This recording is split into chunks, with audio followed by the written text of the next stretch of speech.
আমি যতদূর জানি সিম্বা অনেক লক্ষ্যে একটা বাবু।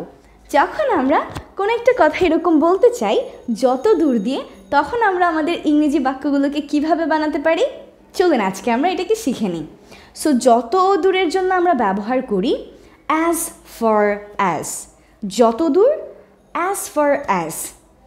তো আমরা এরকম কিন্তু বলি যে আমি যত দূর জানি সে যত দূর জানে, এটাকে তাহলে আমরা বলতে পারি as far as I no.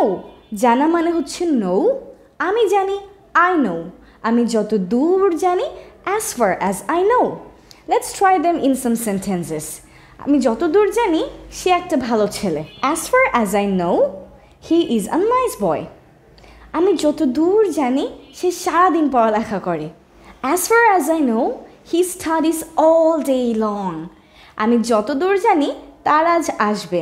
As far as I know they will come today. আমি যত দূর জানি সে কালকে বিদেশ যাবে। As far as I know he will go abroad tomorrow. আমি যত দূর জানি তারা বরিশাল থাকে। As far as I know they live in Barishal. তার মানে এরকম যে কোনো একটা সেন্টেন্স যেখানে আমি যত দূর দিয়ে কোনো একটা কথা বলতে চাই, এই যত দূরের জায়গায় আমি ব্যবহার করতে পারি অ্যাজ ফর অ্যাজ।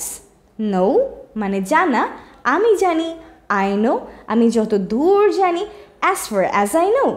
সো এভাবে করে কিন্তু আমরা নিজেরা একটু চেষ্টা করি হাজার হাজার সেন্টেন্স ইংরেজিতে বানিয়ে ফেলতে পারি। So it's our turn to make some sentences and put them in the comment section and also to practice them so that we can use this phrases everywhere whenever it's necessary. So well everyone, don't forget to listen to English every day.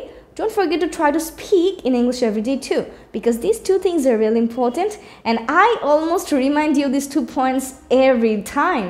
So just imagine the importance. Okay? So I'll see you all in the next class. Till then, take care and Allah Hafiz. Don't forget to share this lesson with all your friends. Bye-bye. Ciao and cheerio. Some other ways just to say goodbye.